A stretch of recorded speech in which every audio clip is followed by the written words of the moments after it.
Yeah, I want to obviously do with public ownership aspect of it, and I think we should also be talking about more community-based public ownership rather than necessarily state-owned public ownership. Something actually we can do anywhere. We don't have to wait for a change in government to promote things like cooperative renewable energy programs, which are taking place in Britain. In fact, in one place, they're actually doing that in a local school to show the alternatives to fracking, for example. They say, look, this is a much better alternative to fracking is putting, you know, solar panels on school roofs and things like that. I agree, I think it was said just by the last speaker about we shouldn't be talking about giving electricity free, energy free, but there should be an amount that everybody's entitled to for free. And then I think I've been to umpteen meetings where people have suggested it should then be on a more you use, more you pay per unit, so that discourages the use. Obviously, saving energy is powering down the amount of energy that we need. It's got to take place. You're right, wastage in domestic heating and all this needs to be addressed. Also, there's things like which you mentioned in the 1 Million Climate Jobs report, redesigning the industrial process. But we're also got to remember, if we're going to try to eliminate carbon fuels out of the economy, then for a period of time we're going to have to generate a lot more renewable energy. So we're actually going to have to expand renewable energy production at the same time as we're reducing our dependence on nuclear, you know, coal, oil, gas or whatever. So all that we incorporate. Pour ce qui est, je vais dire, de la gratuité des premiers kilowatts consommés, enfin, il me paraît essentiel que ce soit absolument, que ces entreprises, en tout cas, soient nationalisées, parce que si ça reste dans des mains privées, évidemment qu'on ne donnera pas la gratuité. Et je vais dire qu'on parle ici des énergies. Les moyens technologiques aujourd'hui pour produire de l'énergie quasiment gratuite et avec un impact sur l'environnement, un impact minimum, parce qu'il y a toujours un impact sur l'environnement, donc on verra s'il y en aura toujours un, mais avec un impact minimum, ces moyens technologiques, ils existent aujourd'hui.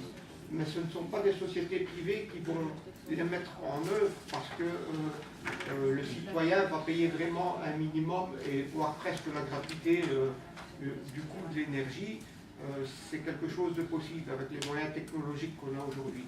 Donc ce ne sont pas des sociétés privées qui vont aller mettre ça en œuvre, ce ne sont que des sociétés qui seront nationalisées qui peuvent le faire. Alors il y a un autre point duquel je voudrais parler et qu'on n'en a pas encore parlé ici, en tout cas peut-être pas suffisamment, c'est le problème de l'eau. Ça, il faut absolument qu'on aborde ce problème-là parce que c'est déjà arrivé en France où des sociétés d'eau ont été privatisées et on a bien vu l'explosion des prix du mètre cube de l'eau.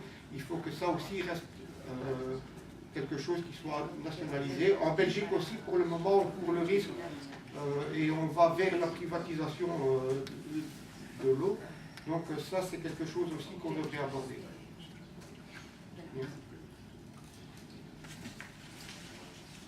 I think Thames Water in London was owned by a French company. I don't know if it still is. Sorry about that. Veolia.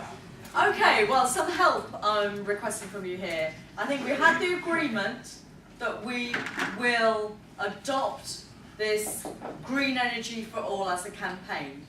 And we have no problem with that. And we know that there's certain details involved with that which we can expand on in different elements of this campaign. I think we need to add in, perhaps, as points that we are calling for nationalisation of all the large-scale energy production. Perhaps we can add in that we add in support for community renewable projects. Yeah, non-profit based, yes, within the community, and public control of publicly owned major energy production sites if we keep with some of those, which I expect we will. It seems to be, there's quite a lot of work to do on this, and I would like perhaps 2 or 3 people to say that they will work on combining the ideas that have been raised here into this document, unless we have people around the table who are have an objection to any of the ideas raised. As far as the free first bit of electricity, maybe it could be free, maybe it just be very, very low cost. Maybe that bit we don't need to specify. Maybe the idea that the first element of basic needs for your power is cheap, and that the more you use, then the price changes. So that progressive time. Do you want to come in? Yes. Yeah.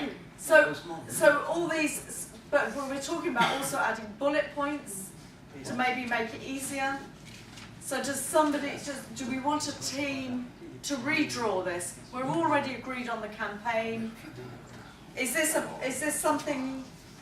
Do we need to launch this out, Stefan? Do we need to launch this out already? Can we, over a couple of days, or perhaps maybe tonight and tomorrow, tidy this up a little bit? I can answer to some remarks, and since I was the first writer of and thank you very much for that. A much longer text, much longer document, and Sylvain François has cut it into half of it, so it's only 2 pages, and I think it's the best format.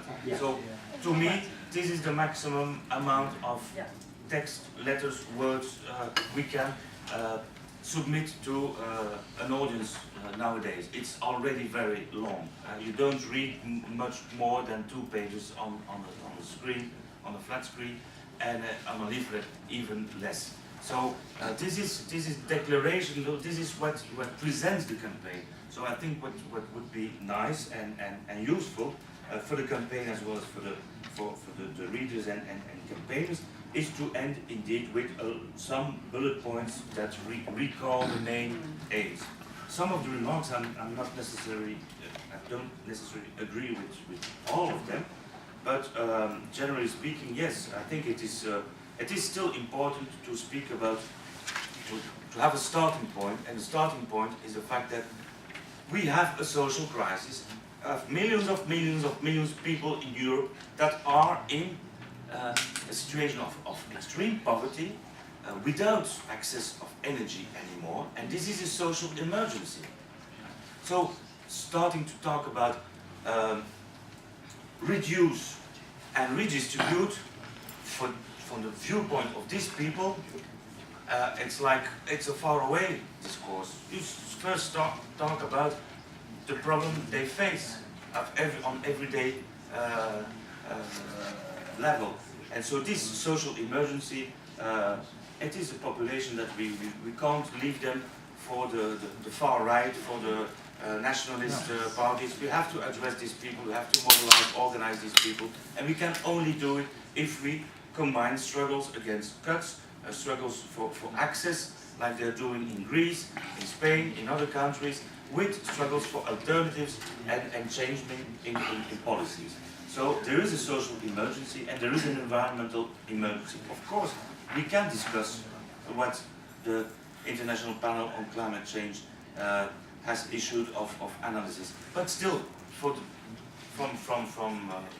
in common sense view, and for most of the people, if they know something about that issue, it is by these analyses.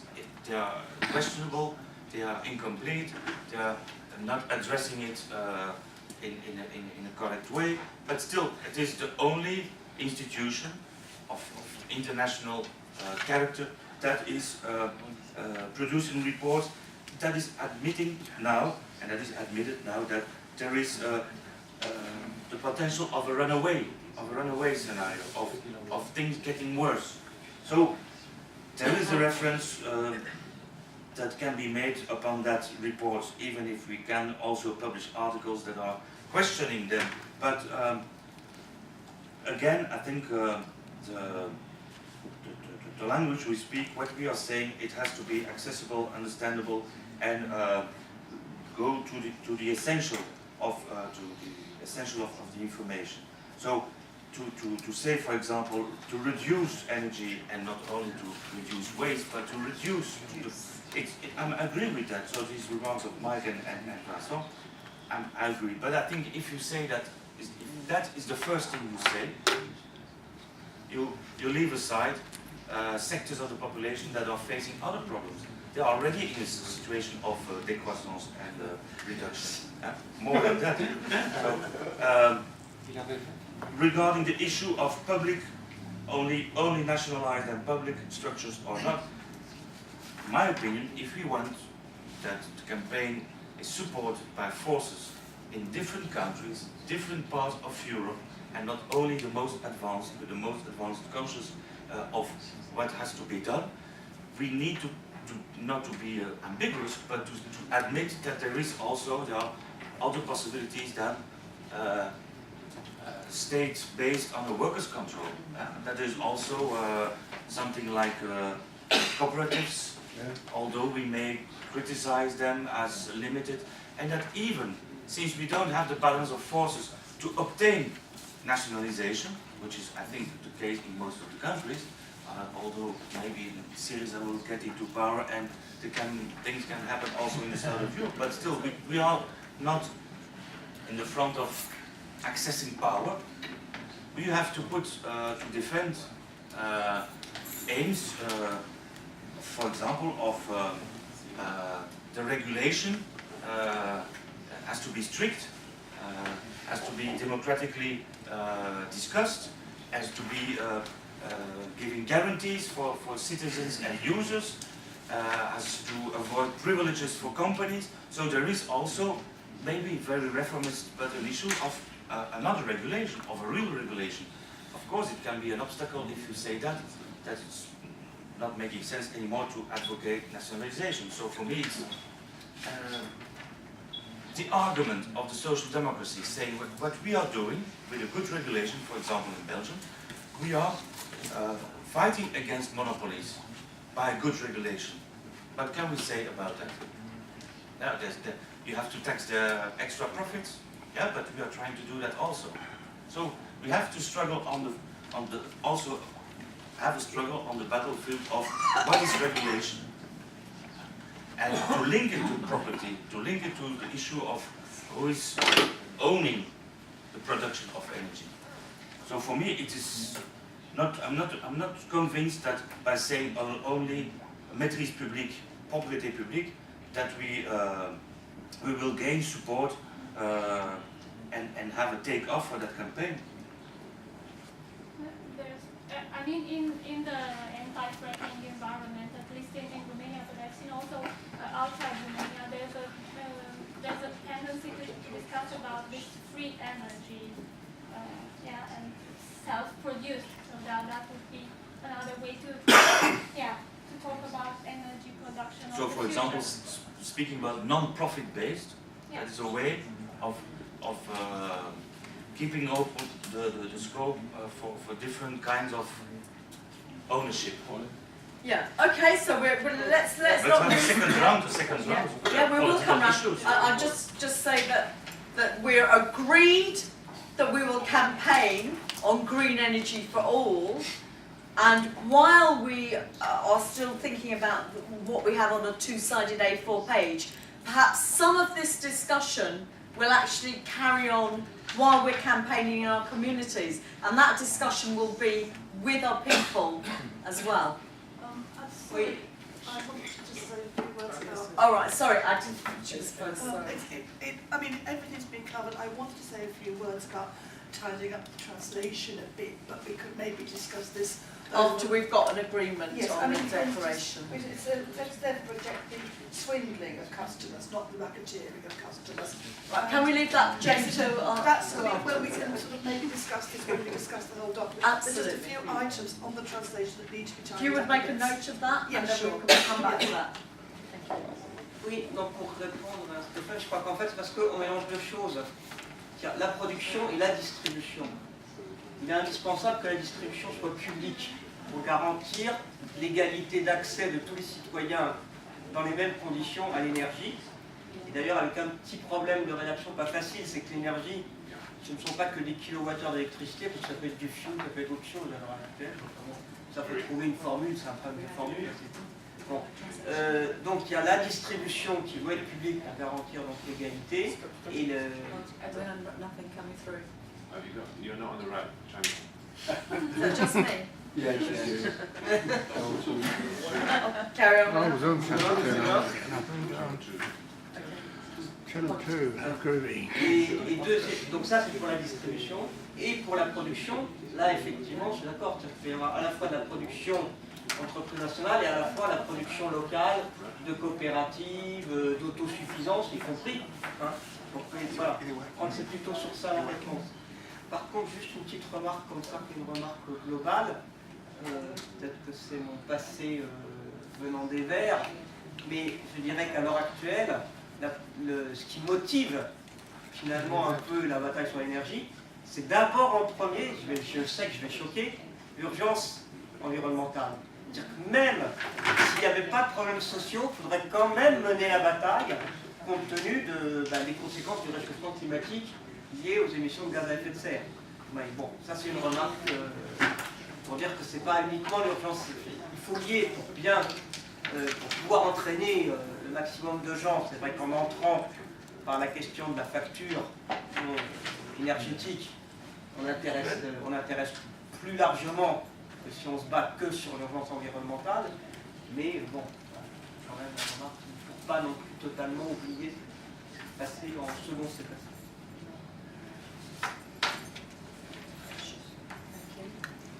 Comrades, I think we're making rather heavy weather with this. Fact is that, I mean, I went through this and sort of underlined things that I was thinking, well, what does that mean? Like, I mean, for example, what does semi-public mean?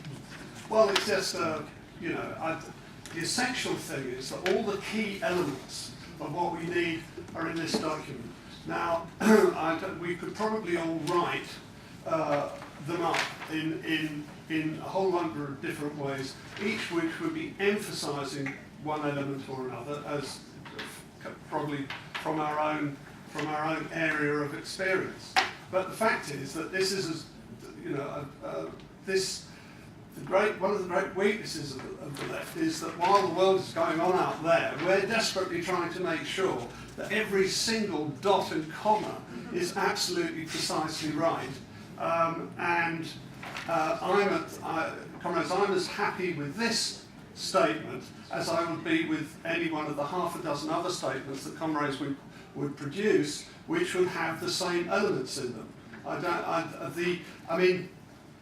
It reads as a translation in English. So I mean, we would doubtless, rewrite this in a more idiomatic English. That's not a political issue at all. It's just a technical issue. And I think I really don't think there are any significant matters of content that we disagree with on this. So I think we should get on. Thank you very much for that. I'm just wondering whether any group who has suggested an amendment would like to write that as a short point, email that through to the Secretariat this afternoon so that we have that and we can have a little look. See if we can stick it in by removing something else so it's not any longer. So about only anything that you think is absolutely essential that would distress you if it wasn't included or amended. So if you have essential amendments, please just email those to the Secretariat now. François and Stéphane, I think I'm on that list as well. And then we can have a little tweak and look at that maybe tonight and tomorrow. Right, any other issues on this? Yes, François? Juste parce que je crois que Stéphane va avoir un travail de rédaction pour que les choses soient bien précises. La situation est différente selon les pays, mais la formule une gestion semi-publique posera un problème à des Français pour la raison que notre service public d'électricité a été ouvert au privé, donc il y a une part de capital privé. Récemment, quand il y a eu une discussion, elle vient de paraître, la loi de transition énergétique, la question était posée que la loi fixe une date pour fermer les centrales nucléaires françaises, et la ministre de l'écologie a dit « Ah non, on ne peut pas, parce que l'entreprise publique, semi-publique, est cotée en bourse, et donc il y aurait des conséquences sur le cours de l'action, puisque ça voudrait dire qu'on limite dans le temps la durée de l'amortissement des centrales nucléaires, et donc il y avait des incidences. Et donc tout ça pour dire que même quand il y a une petite partie de l'entreprise qui est en bourse, même si c'est une partie minoritaire, il y a une perte de maîtrise publique des choix énergétiques fondamentaux. Comme cette idée me paraît centrale, l'idée un peu du texte, c'est qu'aujourd'hui la gestion de plus en plus privée, libérale de l'énergie, c'est un échec à la fois social et environnemental. Les deux dimensions sont vraies. Donc il faut une maîtrise publique de l'énergie, ce qui implique la nationalisation et ce qui implique aussi le fait que les gens s'intéressent à l'énergie. Que les citoyens se préoccupent des questions énergétiques, se saisissent de la question énergétique. C'est pas simplement la propriété du capital, c'est un mouvement où la société, parce que ça renvoie au mode de consommation qu'on a, au mode de production, à beaucoup de choses de l'énergie, et ça doit redevenir un objet du débat public, de la décision collective. Donc voilà, tout ça fait qu'il faut qu'on... Moi ça me va si tu dis de non-profit, hein. Mais la formule semi-publique va créer une difficulté. Créerait une difficulté c'est un progrès dans certains cas par rapport à un système 100% privé. Mais on a aussi, il faut quand même, je vais le dire en français comme je peux le dire en anglais, mais on a une discussion qui... Alors moi j'ai passé plus de 4 jours sur un texte qui était 2 fois plus long. Hein. Encore un jour et demi avec Sylvain et François, le rentre très vite. Mais quand on le lit de près, enfin, par exemple, phasing out of nuclear power and petroleum fuels, also carbon, will require an extensive conversion plan that begins with the rapid development of renewable energies and the overall reduction of energy consumption. On en parle. Donc la réduction, elle est mentionnée. Donc il y a plein de choses qui sont déjà dans le texte. mais juste pas celui. Well, I think what I said before probably stands. If you have a point that is absolutely essential, just send that short amendment through, and we will make sure that anything absolutely essential is considered for that text, which we will then look Tomorrow at. at noon there will be a new version. Okay, well thank you very much for everyone's very interesting points, and I think we've people have looked through the document very, very carefully, and thank you very much for all the work that's gone into producing this for us. The main thing is, I think, that we have an agreed campaign, and we can polish this up quite easily, and how we use it may be different, or as I say in UK we may perhaps lift some bullet points out as a starting point, but maybe in a public meeting we would then go through all the elements of it or something. There is one issue that Yes. was discussed last time in Brussels by Delphina Rossi about yes, I'm coming. We didn't say it. So. I will, yes, because we have the time to debate. So Spill the beans. yeah. What do we do about carbon markets? What is our alternative? Okay, we are against capitalist solutions to a problem that is linked to capitalism. Long-term Explain Russians. to Luis what Delphina said, because she devrait expliquer. Yeah, I will do that during the pause. All right, well, we gossip about that in the break. No, but we have parties around the Yeah. table that have different opinions Of course. in the way how to address, how to find a solution, an alternative to the existent problematic and insufficient and non-functioning system of carbon trade market. So we agree about the fact that it doesn't work, but how to replace it and by what it has to be replaced, you have several opinions. So this is not now a problem, but from the moment we launch the campaign, some smart people will ask us, what do you say about that? We don't know. Wait a minute, we'll have a meeting next month. No, that's not serious. So let's prepare that, because it will be on the center of the discussions in Paris regarding, and in Brussels, but in Paris for COP 2015. So we need to think about how to replace a system that doesn't work, that is part of the problem, with solutions that at least open up a perspective of a solution of exiting market-based policies. So that can be through planning, through quota, through hiking the prices. But Fina said in the assembly last time in March, said, yeah, but now we have that, so let's use that system, because we don't have anything else, which is the voice of the Greens, not necessarily all pro-market or pro-big business, but the Green Party, they are telling that. We have that, so we should use that solution of carbon trade market. Well, perhaps we need an alternative. Perhaps we will develop a bit more of that conversation through the next bit of our discussion. It could be that, you know, Aubrey Beardsley and his plan for contraction and convergence, which I expect you'll all be familiar with, which brings in your global idea of us in the West more rapidly reducing our use of energy while allowing the developing nations to increase their use of energy and the quality of life at the same time, until we can find that balance, contraction and convergence, where we can be at that low to zero carbon balance for our planet.